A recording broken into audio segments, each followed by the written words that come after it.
going to be coming from scripture. We talked about it before, and I say often from Genesis to Revelation, this is your story. So we want to discuss this and we want to get into detail. What I want to do is give you some tools today to basically allow you to transform your life. And what we're going to talk about is the death, the burial, and the resurrection. We're going to be talking about a metaphysical version of Christ and how that applies to you. So again, it goes back to Genesis to Revelation. This is your story. So what we're going to do is expound your story. When we're talking about the rise of the phoenix, we're talking about you. We're at the beginning of 2025, and many of us have committed to some changes.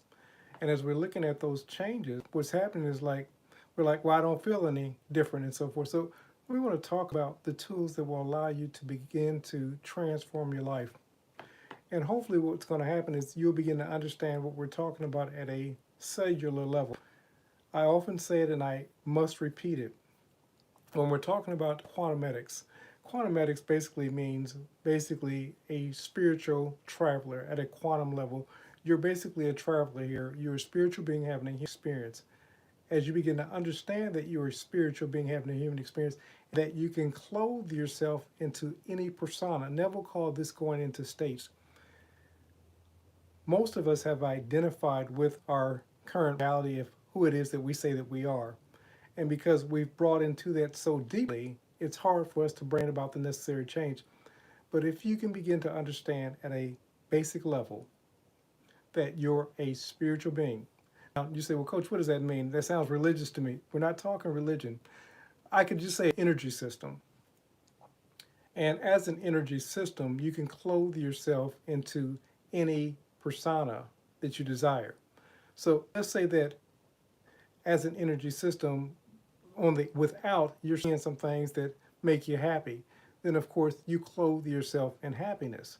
If at an energy level you see things on the without that make you prosperous, then of course you clothe yourself in prosperity. Also, if you're clothing yourself in lack, then of course you begin to clothe yourself in the persona of lack. You can clothe yourself in any of these ideologies, these personas. And we do this by way of our thoughts, our feelings, our emotions, our states, our attitudes, our dispositions. All these things begin to control this vibrational system called you. So as you begin to understand that, oh, my thoughts begin to create my reality, then you'll begin to think differently. So what I want to do is give you some tools so that you begin purposefully creating your new persona. So let's talk about it. First and foremost, and we've kind of started touching on this, we're talking about the death. When we're talking about death, burial, and the resurrection of who you are, the death, first and foremost, you have to release, let go of those limiting beliefs, the ones that you believe that this is who I am. A lot of times, ego's goal is to make us comfortable, to keep us safe, to protect us. So what happens is, no matter what the state we're operating in, we begin to identify with that state. And we say, well, this is just who I am. Well, it's not just who you are, it's who we've decided to be at the moment. But if you decide to be great, to be awesome, to be powerful, pretty soon what's going to happen is you're going to start seeing the indicators of those decisions. You're going to start thinking differently. You're going to start acting differently. You're going to start pouring new information into your life. As you begin pouring new information, new insight, new wisdom to your life, that's going to become your new persona. Now, the problem is everybody around you will still see you as who they believed you were. And this is why the master teacher Jesus would often say, tell no person on the way to your manifestation when they were going to the high priest of their understanding. He would say, tell nobody. Reason being because when you start telling people, oh, I'm changing, I'm a new person. Years ago, I was in a relationship with a young lady and I was a knucklehead, to say the least. I was a knucklehead. But being a knucklehead, I realized I was a knucklehead and I wanted to get back with this person. And so I tried to convince her that I had changed. The truth of the matter is I tried to change on the way out and I really hadn't made any deep changes. So of course, the old me couldn't do anything but show up. Now, of course, years passed and time has passed and I'm no longer that person, but many of us still identify with the person we've been, as it were, 5 years ago, 10 years ago, 15 years, 20 years ago, the truth of the matter is we're not that person anymore. But our old belief system says, this is just who I am. So we keep living from that belief system of who we used to be. And so what happens? We continue to get the results of who it is that we used to be. So first and foremost, you have to begin to release old, limiting, outdated belief systems. And a lot of this happens when you start taking on new belief systems. A couple of areas where that has happened radically in my own life, when I had what we call the Christian experience, when I got saved as a young kid, I began to take on new ideologies of what I believed a Christian was. The same thing happened when I entered into the military. Through 13 weeks of indoctrination, by the time I came out, I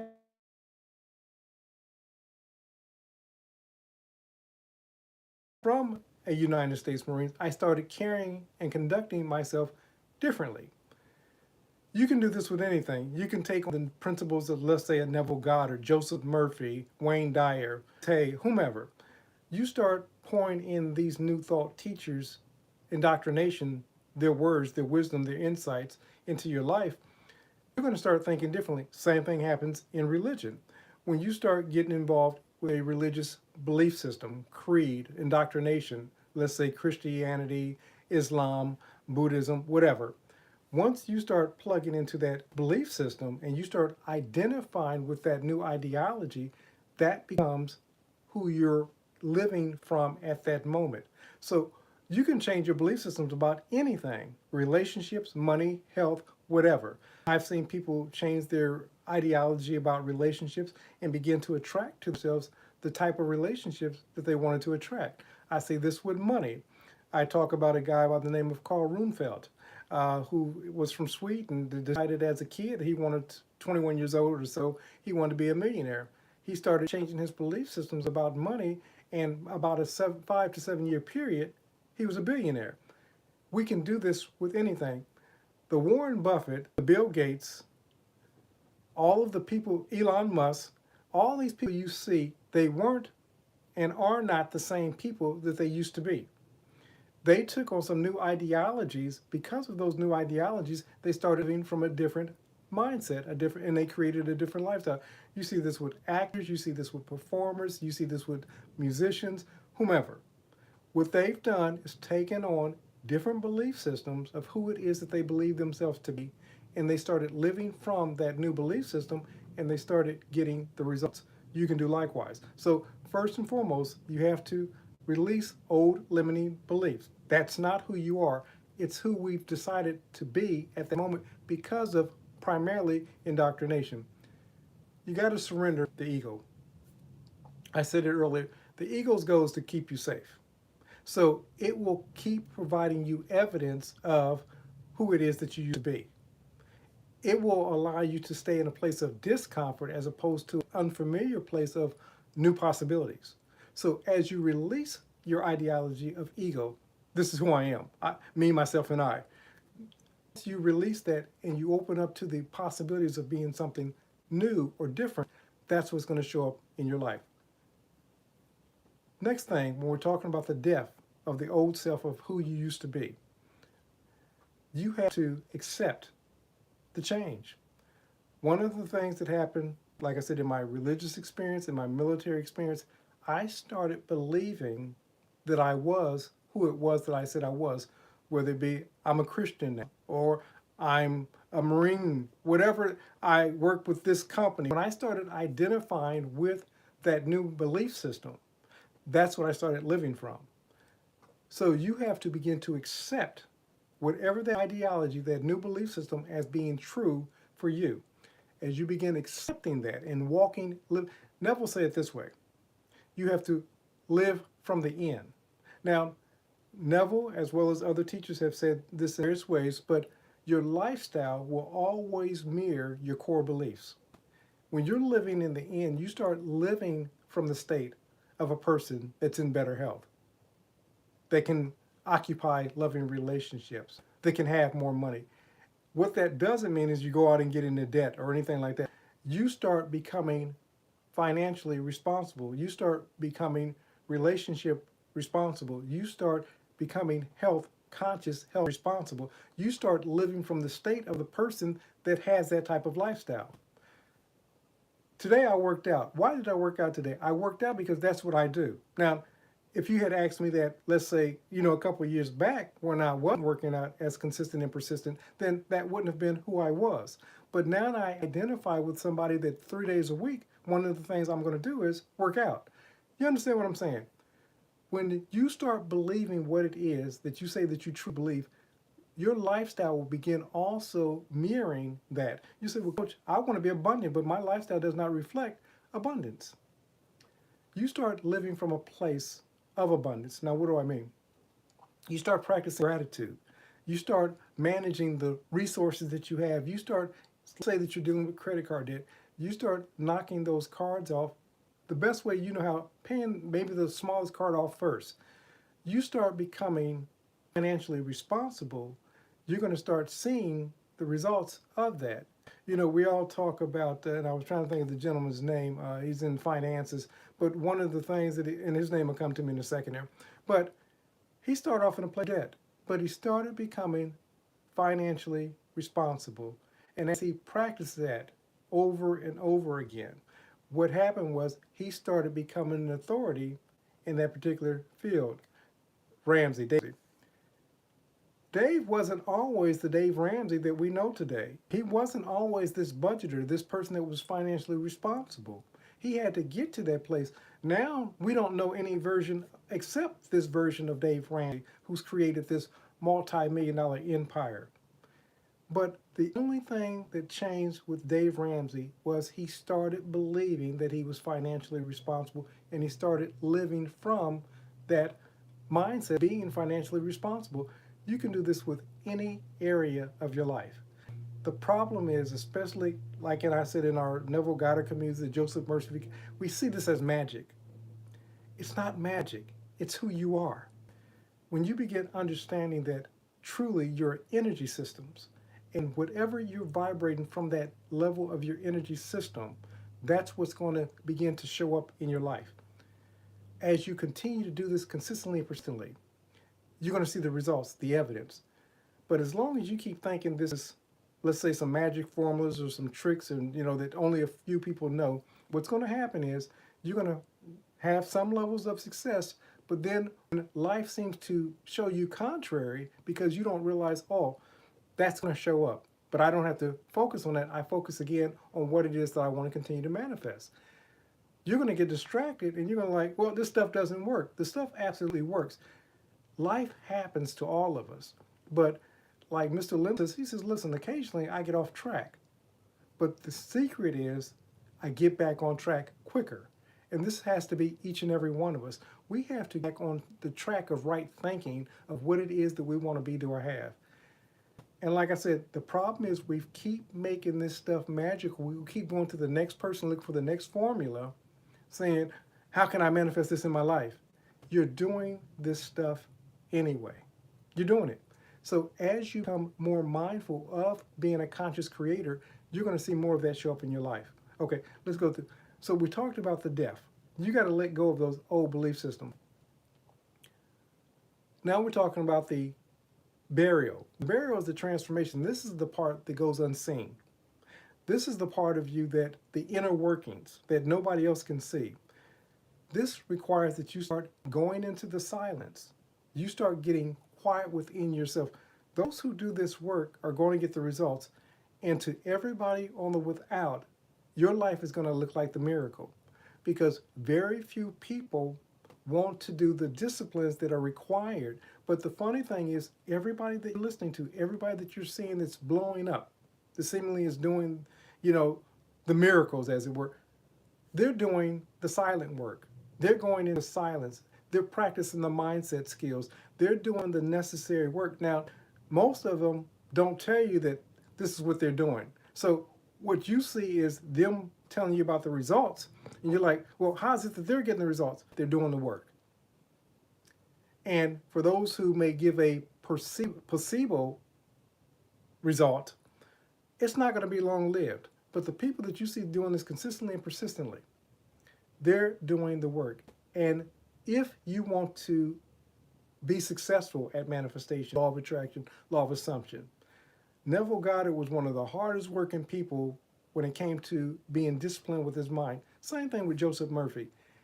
All the pioneers that we see, they did the work. We want to be given the impression, and a lot of teachers are given the impression, that only thing you have to do is think a simple thought, but they don't tell you that you have to be consistently, persistently thinking these thoughts throughout the day. We're told, just before going to sleep, that think about the thing that you want to manifest in your life. Then we do it and we say, it's not working. I did this just before going to sleep. Nobody's saying, well, listen, you got to be mindful of what you're thinking about throughout the day. If you're thinking lack all day long, and then 30 seconds before going to sleep, you say, well, I'm going to think about abundance, and then you say that this stuff is not working, understand how the subconscious mind works. What I like about doing this stuff now, because when you're not trying to impress anybody and you're just trying to get the truth across, then you can be straightforward.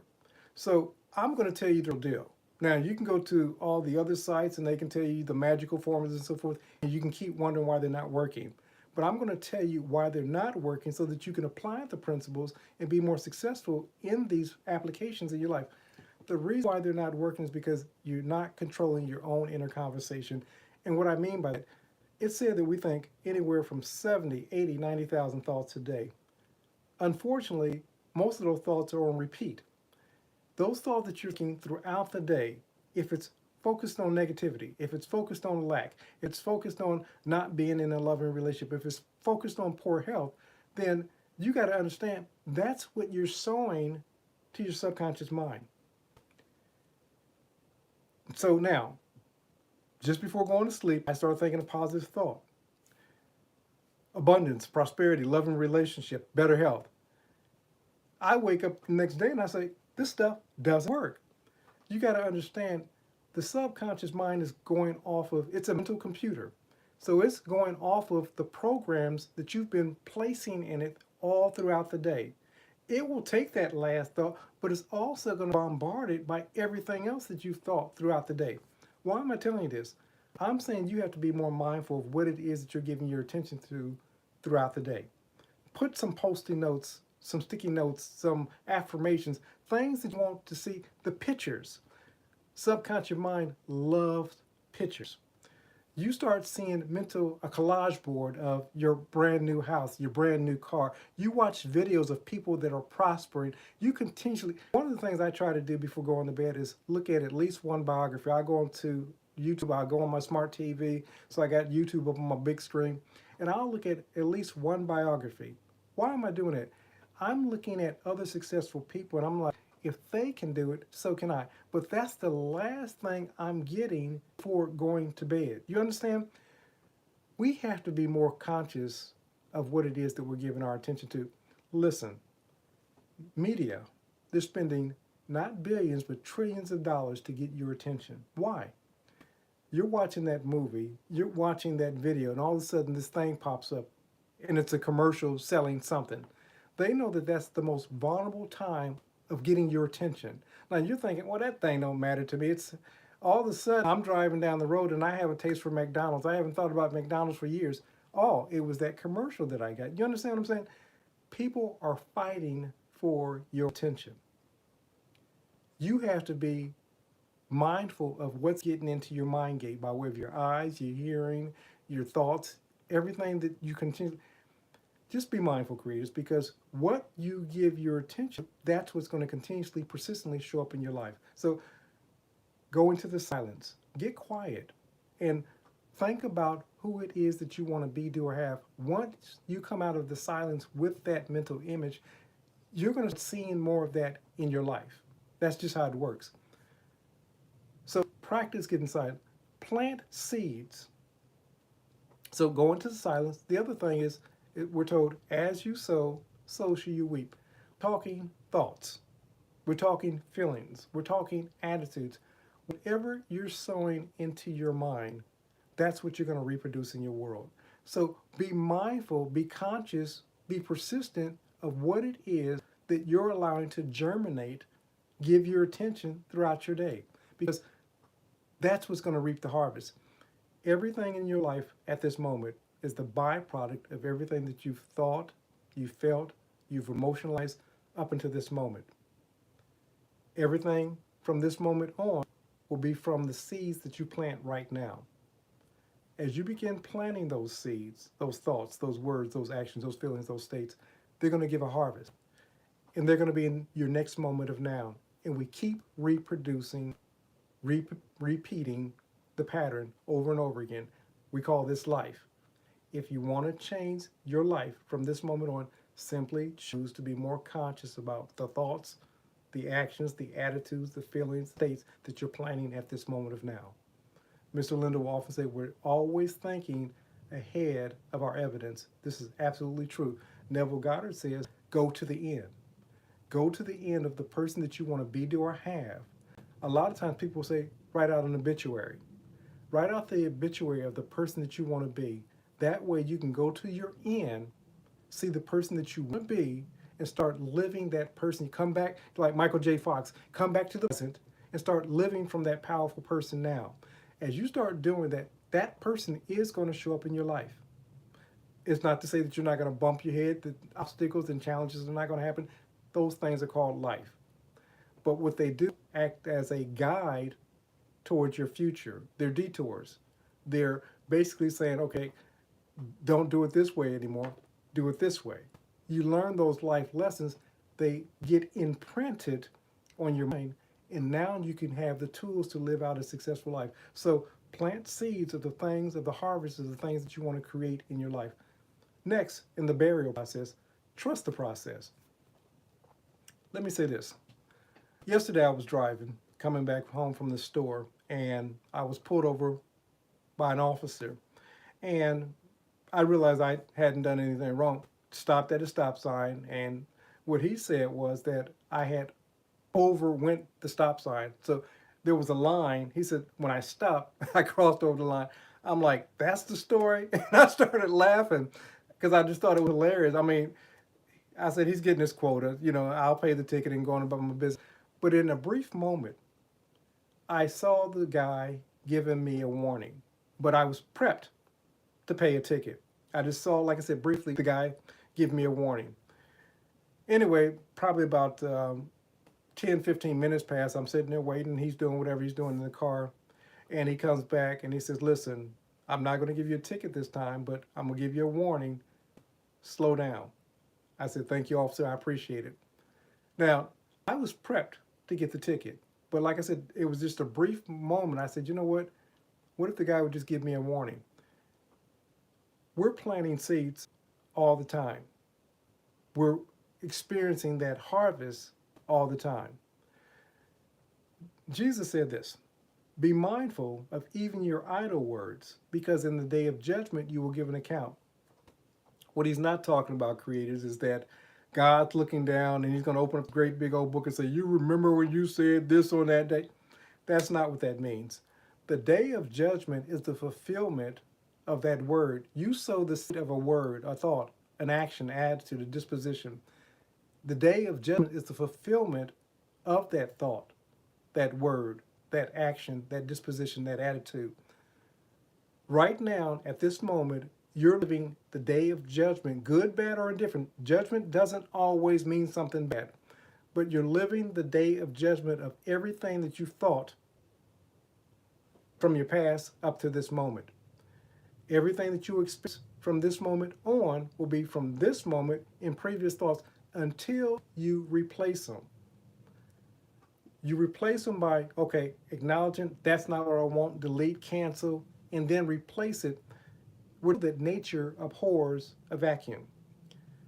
If you don't give that new thought, if you don't, say you replace an old thought, but you don't give it something replaced with, the only thing that it's going to fill it with is the old thought pattern.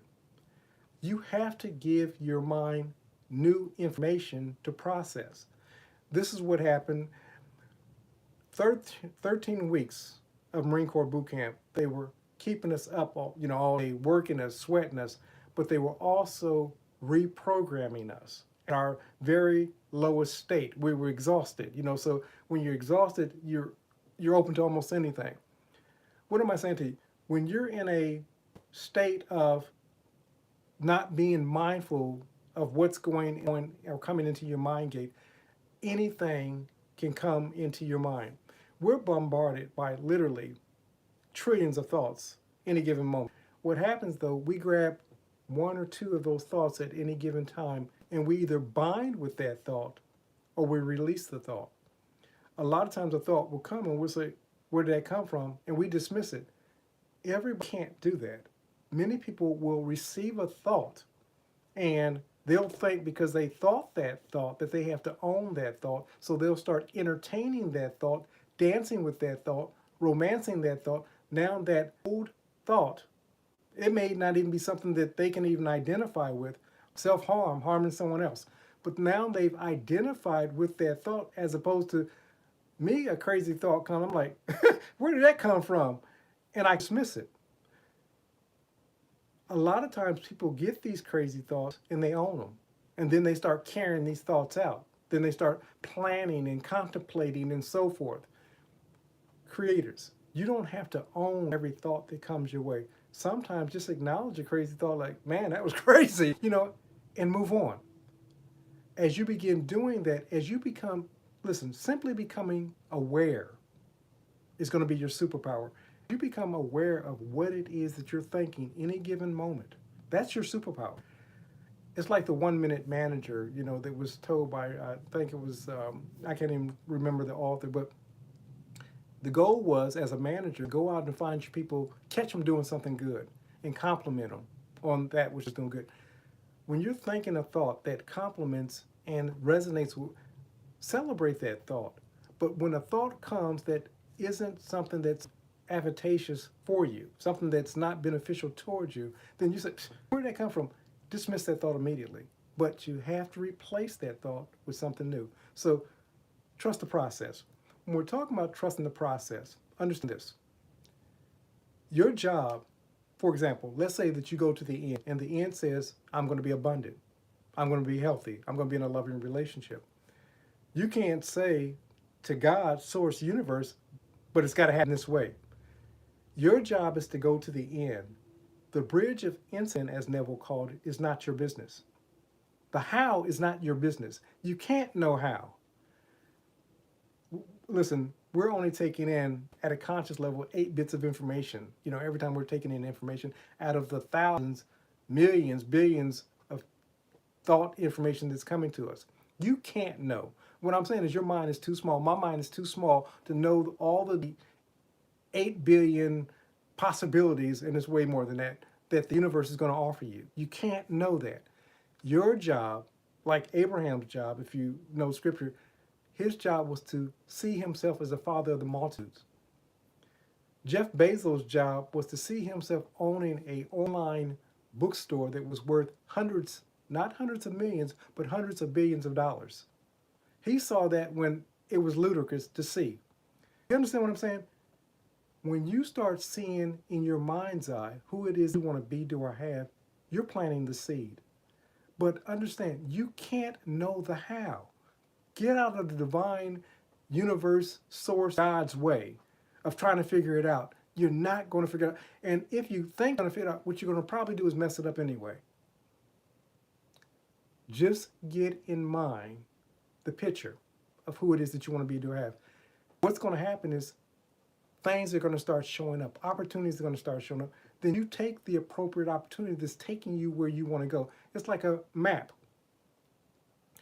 When you're on a destination to a trip, you take the road signs that lead you to. So certain things are going to show you a job opportunity, a relationship opportunity, some way to improve your health, to start a new business.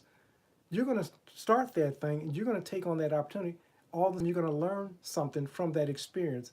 You take that into your next experience, Pretty soon, you're going to look back on your life and you're like, wow, I created this really amazing life. But when you look back, you're going to look back and you're going to say, there's no way in the world that I knew it was going to come this way. A couple of years ago at one of the Olympics, there was a young lady being interviewed, and the guy that was interviewing her said, Could you ever imagine yourself winning this gold medal? She said, yes, I absolutely could. She already saw it in her mind's eye. It's like Walt Disney. Walt Disney had saw Disneyland.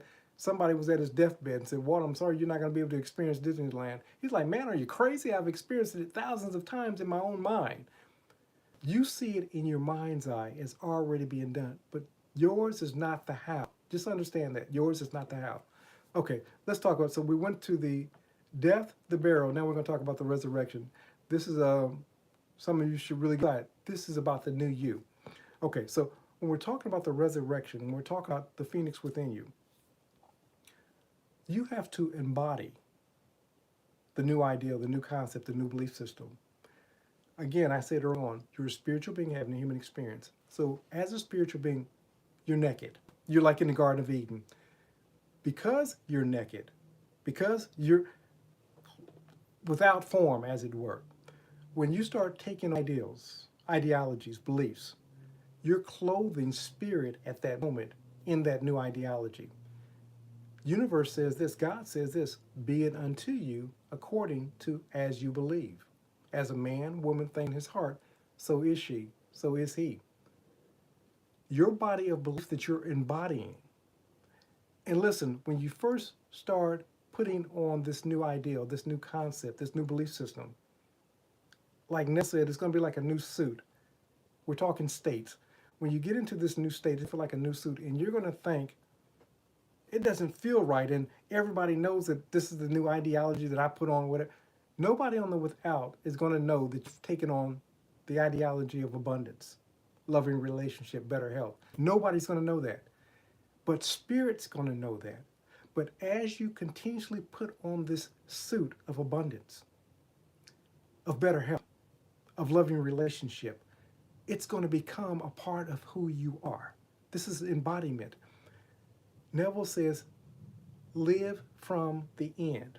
Living from the end is embodying that vision of the thing that you decided that you want to be, do, or have, and you start acting as if you're that person right now. We had this magic formula. I know many of you like magic formulas, and this thing will allow you to embody the state. It's called pretending. It's called make-believing. It's called fantasizing. Jesus said, unless you become as a little child, you can in no wise enter into the mindset, the kingdom of heaven. Children understand pretending. Now, there's a wonderful thing that happens when you begin to pretend. Your subconscious mind sees it as already being real. It sees it as your new reality. Subconscious mind cannot tell the difference between that which you're imagining, pretending, make-believing, acting as if, fantasizing, and that which is taking place in your world. As you continue to give your subconscious mind these mental pictures, as you begin to embody this new state, what's going to happen is subconscious mind will begin to look for more evidence of the same. So all of a sudden, we talk about a story about Abraham. He was about ready to offer up his son Isaac, and the Spirit of the Lord in him said, cause thy son no harm, do thy son no harm. There was a ram in the bush. Abraham could not see the ram in the bush when he was focused on his Isaac. When you're focused on lack, you can't see abundance. When you focused on there's no good men, there's no good women out there, you can't see a loving relationship. When you focused on, the pandemic, and all, you can't focus on health. You understand what I'm saying, creators? What you focus on has your life. So whatever you're giving your attention to, at that point becomes God to you. Now, when you're giving your attention to the within, then God begins to express himself in you as you. You're a divine creator. You've been created in the image and the likeness of the source we call God. Energy, life force, whatever you want to call that. As energy, life force, whatever you hold in consciousness, most often with feeling, that's what's going to be outpictured into what we call your reality. Reality is the mirror of what it is that we thought all the way up until this moment of time. If we want to change the mirror of reality, we begin by changing our thoughts. It's going to be outpictured. It's not the reverse.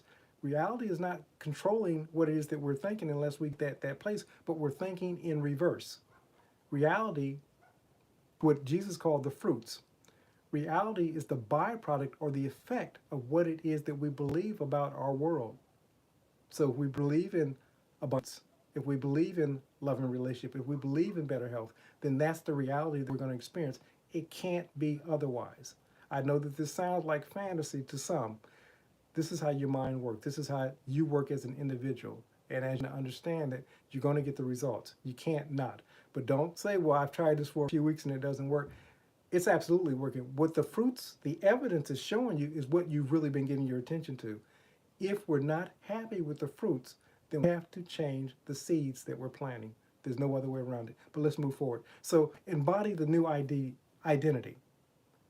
Let this mind be in you that you want to also outpicture into your reality.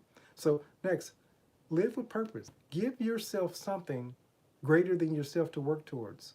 You know, I want to have a retirement. I want to impact my children. I want to impact the lives of others. You got to give yourself, because what you've given yourself, let's say up to the moment, apparently hasn't been enough if you're not experiencing the lifestyle that you want to have. So give yourself a purpose. It says that without a vision, purpose, my people perish. And for a lack of vision, purpose, people are destroyed.